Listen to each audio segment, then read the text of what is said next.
Hello friends, welcome to my channel passion education. हमारे इस channel पे हम मिलके करते हैं कॉम्पिटिटिव एग्ज़ाम्स की प्रिपरेशन।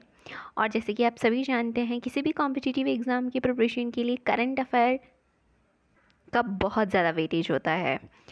तो उसी श्रेणी में जाते हुए आज हम कवर करेंगे 8 से 13 जुलाई का weekly current affair. So let's begin our session.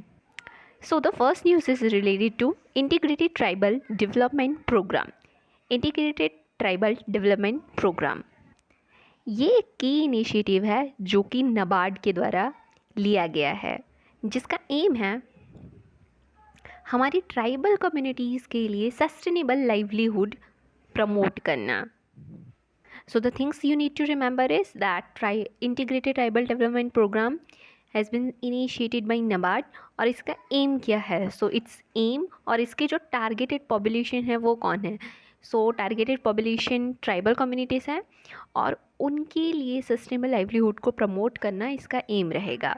And it has been developed on the वाडी मॉडल, जो कि ट्राइबल डेवलपमेंट का एक मॉडल है जिसे both national and international development agencies ने मिल करके डेवलप किया है।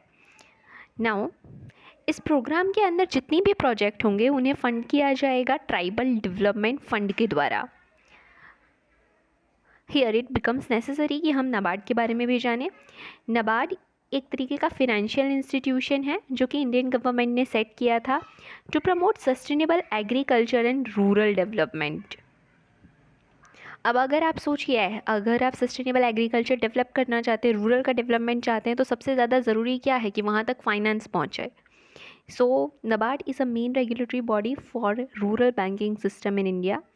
It was established in 1982 under the National Bank for Agriculture and Rural Development Act of 1981. So you need to remember that it has been set up under a act. ये act के तहत setup किया गया है।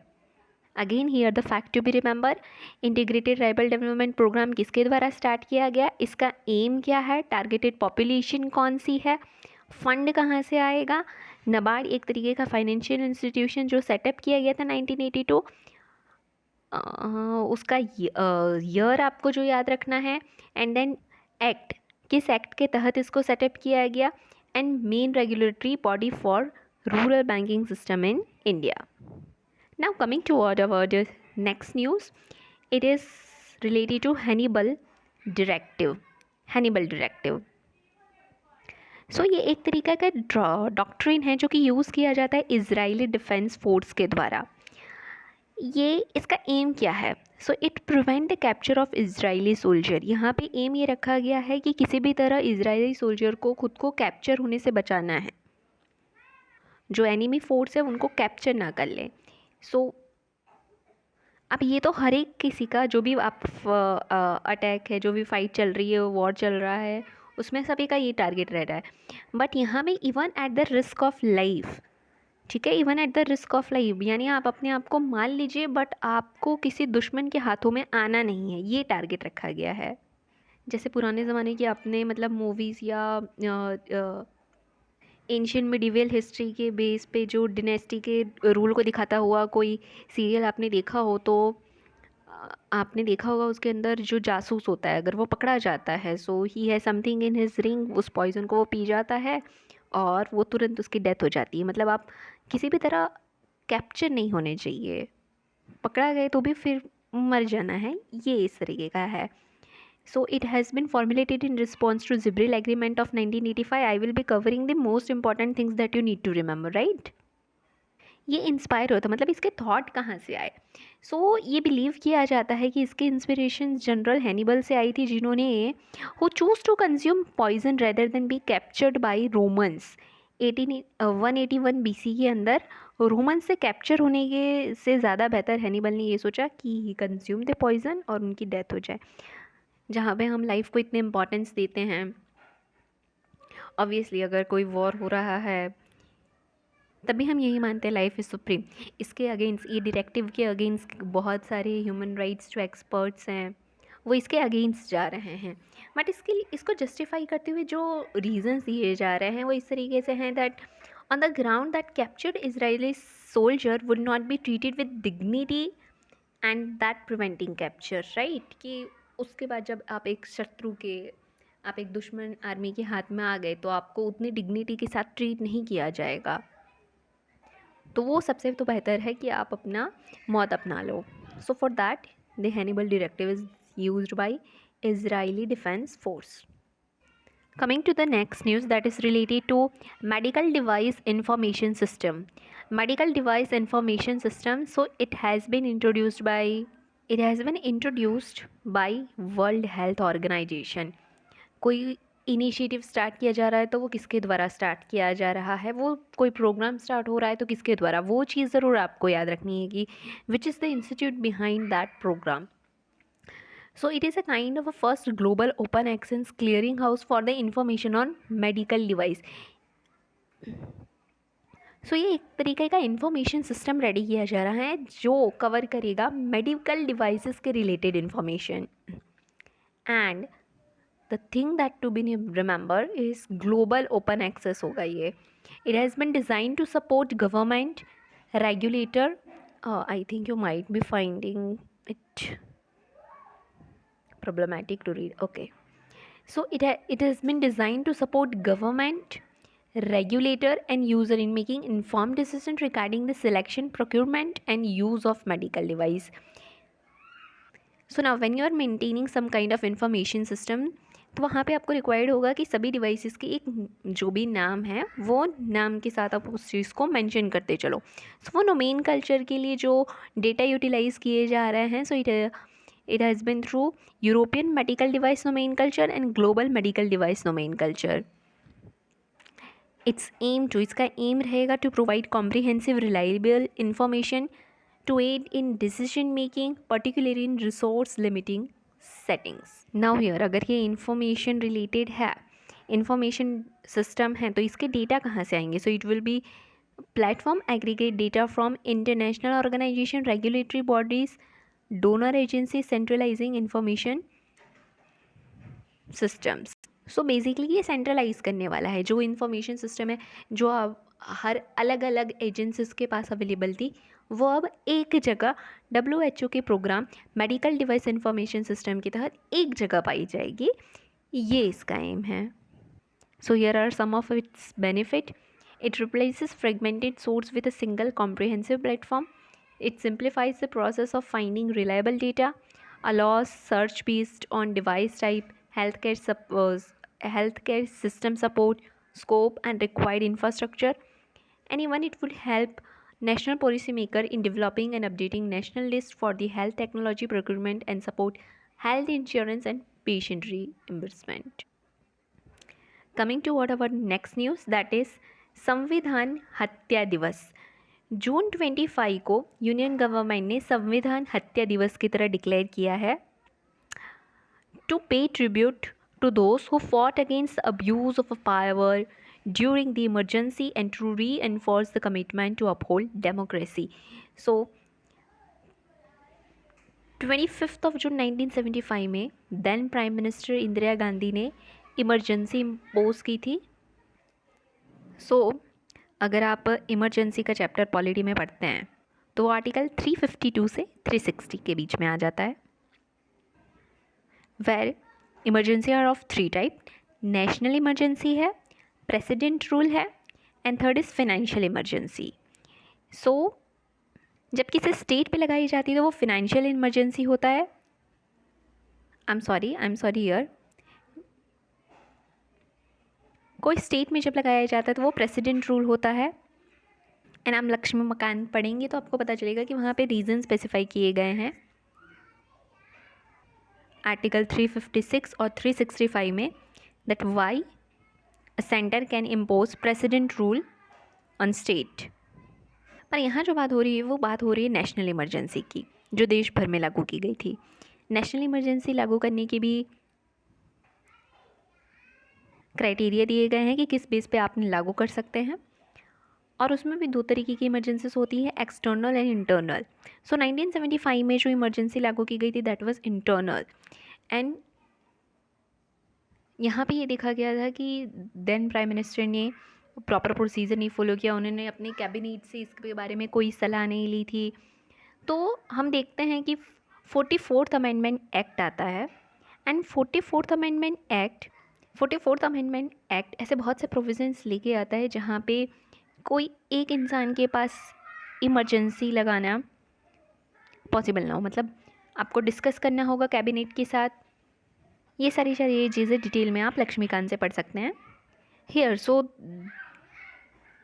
उस time भी जो emergency लागू की गई थी उसके खिलाफ जिन लोगों ने फाइट किया उनको ट्रिब्यूट देने के लिए जून 25 को संविधान हत्या दिवस घोषित किया गया है। सो डू रिमेंबर जून 25 संविधान हत्या दिवस। Next news is related to Mackenzie River, and here what I think you should remember is it is the longest river system in Canada. Yeah, that's all. जो आपको याद रखना है वो इतना ही है। बाकी ये न्यूज़ में क्यों है? Because it is currently experiencing record low water level due to extreme heat and minimal precipitation. This condition have caused significant evaporation, severely impacting local communities that depend on river for transportation and fishing. तो ये global warming का एक effect बताता हुआ है जहाँ पे extreme heat और मिनिमल precipitation की वजह से इस रिवर ने रिकॉर्ड किया है low water level. We have another short news, that is Anand Marriage Act, which was passed in 1909, and it is a legal act in India specifically designed for Sikh communities. So ये यहाँ पे legal recognition देता है Sikh marriages को। Prior to this act Sikh marriages को भी register किया जाता था हिंदू मैरिज एक्ट के तहत। कमिंग फॉरवर्ड, प्रोजेक्ट परी, यहाँ पे ये प्रोजेक्ट परी लॉन्च किया गया है मिनिस्ट्री ऑफ कल्चर के द्वारा। Ministry of culture initiated project PARI for 46th world heritage committee meeting. Project PARI will be executed by Lalit Kala academy and the national gallery of modern art. इस project का aim क्या है? So it aims to stipulate dialogue, reflection, inspiration contributing to dynamic cultural fabric of the nation. And यहाँ पे जो बहुत ही अच्छी बात है that women artists have been an integral part of Project Pari and their participation in large number. So large number of women artists are going to participate in this Project Pari. It would be testament to Bharat's Nari Shakti. Next news is related to Digital Bharat Nidhi. ये एक initiative है जो कि start किया गया है department of telecommunication के द्वारा। इसका एम है to improve internet connectivity particularly in rural, remote and economically disadvantage area. Most important thing to remember that इसके 3-4 एम्स हैं जिसके अंदर सबसे most important one is to improve internet connectivity particularly जो एरियाज़ कवर किए जा रहे हैं वो है rural, remote and economically disadvantage area. Secondly, to foster technology innovation, create regulatory sandbox. Now what are sandboxes? If you know कुछ time पहले RBI ने भी ऐसा ही सैंडबॉक्स क्रिएट किया था। तो यहाँ पे होता है ये है कि बहुत सारे स्टार्टअप्स हैं जो अपने ऐप्स, प्लेटफॉर्म्स डेवलप करते हैं and they want to experiment कि किस तरीके से जाएगा आगे under the rules and regulation. So sandbox एक ऐसा प्लेटफॉर्म है जहाँ पे उसको एक्सपेरिमेंट किया जा सकता है। And enhance the global presence of India's telecom sector. It aims to promote innovation, indigenous technology development and standardization. It's also aimed to support startup in telecom sector and manufacturing of telecom equipment. So this is to be remembered that ये startups जो कि telecom sector में जो startups आना चाहते हैं उन्हें भी support करेगा ये। It will replace USOF, Universal Service Obligation Fund, जिसके बारे में हम देखेंगे अभी थोड़ी देर में, to ensure better allocation of resources. अब यहाँ पे टेलीकॉम कंपनी जो कंट्रीब्यूशन देंगी अपना डिजिटल भारत निधि की तरफ, उसको पहले क्रेडिट किया जाएगा कंसोलिडेटेड फंड ऑफ इंडिया के अंदर एंड देन लेटर उसको डिपॉजिट किया जाएगा डिजिटल भारत निधि के अंदर। सो होप आपको ये क्लियर होगा कि फंडिंग कहाँ से आएगी। टेलीकॉम कंपनीज अपना कंट्रीब्यूशन देंगी और उस कंट्रीब्यूशन को सबसे पहले कंसोलिडेटेड फंड ऑफ इंडिया में लाया जाएगा एंड फिर उसको डिपॉजिट किया जाएगा डिजिटल भारत निधि के अंदर। इस फंड को यूज़ किया जाएगा to promote access to telecommunication service, supports research development, fund pilot project and introduce new telecom technologies in underserved area. So ये बेसिकली अंडर सर्व्ड एरियाज़ यानी rural, remote and economically disadvantage area के लिए ही बनाया गया है। Okay, so USOF universal service obligation fund, जिसे digital Bharat Nidhi fund replace करने वाला है, उसको इस्टेब्लिश किया गया था 2003 के अंदर to enhance telecom service in less financially viable region. इसमें हम देख रहे हैं जो डिजिटल भारत निधि है वो जो एरियाज़ कवर करने वाला है वो रूरल, रिमोट और डिसएडवांटेज एरिया है। इसकी फंडिंग कहाँ से आती थी? So it was funded by 5% levy on telecom operators adjusted gross revenue. Telecom का ऑपरेटर्स के एडजस्टेड ग्रॉस रेवेन्यू के ऊपर 5% लेवी लगाई जाती थी और उसके थ्रू ही USOF के अंदर फंडिंग आती थी। Next news is related to world zoonosis day, जिसको सेलिब्रेट किया जाता है in honour of Louis Pasteur to the one who administered first successful rabies vaccine, which is a zoonotic disease. Zoonotic diseases are infectious one that can transfer between animals and human. याद रखना, ये line आ सकती है कि zoonotic disease के animal और humans के बीच में ट्रांसफ़र हो सकते हैं, तो yes they are infectious and they can be transfer between animal and human. जैसे कि यहाँ पे एग्जांपल दिए गए हैं जूनोटिक डिजीज़ के, rabies, anthrax, influenza, Nipah virus से होने वाला, कोविड-19 एक्सेट्रा। एक्चुअली मैं सोच रही थी बट ये आई थिंक कहीं रॉन्ग प्रोनाउंस ना कर लूँ, brucellosis and tuberculosis. Okay, now guys weekly के अंदर जितने मेजर न्यूज़ थे वो मैंने कवर कर लिए हैं एंड आई थॉट कि जो वन लाइनर हैं, कहीं कुछ हुआ किसी स्टेट के अंदर या किसी कोई टारगेट हुआ या कोई अवार्ड के रिलेटेड, वो मैंने सोचा कि आपके लिए वन लाइनर में डाल लूँ क्योंकि उसे इतना डिटेल में पढ़ने की ज़रूरत नहीं है और इसे अलग से वीडियो में बनाने से बेहतर है मैंने इसे में कंबाइन कर लिया ताकि आपको एक वीडियो में एक ही जगह पे सारी चीज़ें मिल जाए। तो यहाँ जो सबसे पहले वन लाइनर है वो है ONGC's plan to achieve net zero emission by 2038। One day examination के अंदर ये पूछ लिया जाता है ऐसे फैक्चुअल क्वेश्चन कि कब तक का टारगेट रखा गया है 2038। या आई थिंक मैंने दूसरी न्यूज़ है जो मैंने यहाँ पे अपनी PPT बनाते वक्त कर लिया है, अब इसे ध्यान में ना लें। It is not related to this ONGC's plan. I am really sorry for this. Okay, so the next one is Prime Minister Narendra Modi has received Russia's highest civilian honor, the Order of Saint Andrew the Apostle, during his visit to Russia। कुछ दिन पहले ही हमें पता है कि हमारे prime minister ने Moscow की विज़िट ली एंड वहाँ पे उन्होंने रसिया का हाईएस्ट सिविलियन ऑनर अवार्ड दिया गया। अवार्ड्स बहुत पूछे जाते हैं, that is Order of Saint Andrew the Apostle, Russia का हाईएस्ट सिविलियन अवार्ड है जो कि हमारे प्राइम मिनिस्टर को मिला है। This award was announced in 2019 for his exceptional service in promoting the strategic partnership and friendly relation between Russia and India। I hope ये जो लाइनिंग में करती हूँ उससे आपको कोई डिस्टर्बेंस नहीं क्रिएट होती होगी। मैं इसलिए करती हूँ ताकि आपका ज़्यादा जल्दी फोकस जा पाए मैं कौन सी लाइन रीड कर रही हूँ। Next thing is squalus hima. It is a species of dogfish shark which has been found in southwest coast of India. It inhabitates in deep water region along Arabian Sea. Now see what you have to remember is यहाँ पे बहुत ही straight forward दे दिया गया है ONGC का जो plan है 2038 का sorry net zero emission achieve करने का, वो आपको याद में रखना है। प्राइम मिनिस्टर नरेंद्र मोदी जी को किसका, कौन सी कंट्री का है ये सिविलियन, रसिया का। अवार्ड का नाम क्या है, Order of Saint Andrew Apostle, वो याद रखना है।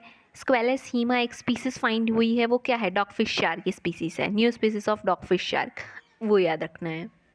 Our next news is related to Vizhinjam international port. It is located in Visakhapatnam, coastal town in the Thiruvananthapuram district of Kerala. सो केरला के अंदर ये इंटरनेशनल पोर्ट डेवलप किया गया है. इसे डेवलप किया गया है लैंडलॉर्ड मॉडल के अंदर through PPP, that is public private partnership mode, on DBFOT basis, design, build, finance, operate and transfer. Economy के बहुत सारे मॉडल्स हैं इंफ्रास्ट्रक्चर के अंदर, और ये डेवलप किया गया है DBFOT, design, build, finance, operate and transfer model के तहत. It has been designed to cater to container transshipment and after its completion, इसके completion के बाद जो आपको चीज़ ध्यान में रखनी है, it will be part of one of the world's greenest port. So अब इंडिया के अंदर भी ग्रीनेस्ट पोर्ट हमें मिलेगा. Next news is India conduct कर रहा है डीप ड्रिलिंग प्रोजेक्ट कराद महाराष्ट्र में. Deep drilling project, it has been conducted in Karad, Maharashtra, which aims to study earthquake को स्टडी करने के लिए डीप ड्रिलिंग प्रोजेक्ट कराद महाराष्ट्र में स्टार्ट किया गया है. Our last news that it is related to world's oldest known cave painting, जो कि डिस्कवर की गई है लाइमस्टोन केव में इन सुलावेशी इंडोनेशिया में वर्ल्ड की ओल्डेस्ट नोन केव पेंटिंग को डिस्कवर किया गया है. So friends, with this our today session comes to an end. I have tried and I am trying my best कि मैं हर time जो वीडियोस है उसमें और ज़्यादा बेटरमेंट लाऊं, और अपना ये चैनल जो मैंने जिस एम से क्रिएट किया है आप सबकी हेल्प कर सकूं. व्यूवर्स, आप सभी किसी ना किसी एग्ज़ाम की प्रिपरेशन कर रहे हैं, अपनी लाइफ में किसी एक गोल के साथ चल रहे हैं, तभी इस चैनल को आप देख रहे होंगे. ऑब्वियसली कहीं भी आपको लगता है कि कहीं कुछ कमी रह जा रही है या आप कुछ और भी चाह रहे हैं, कुछ एक्स्ट्रा भी मुझसे, तो प्लीज़ मुझे कमेंट कीजिएगा. I will love to know about it and I will love to work on it. With this we end up today's our session. Thank you for watching. अगर हमारा चैनल आपको किसी भी तरह हेल्प कर पा रहा है सो प्लीज़ डू सब्सक्राइब कीजिएगा इसे. Thank you.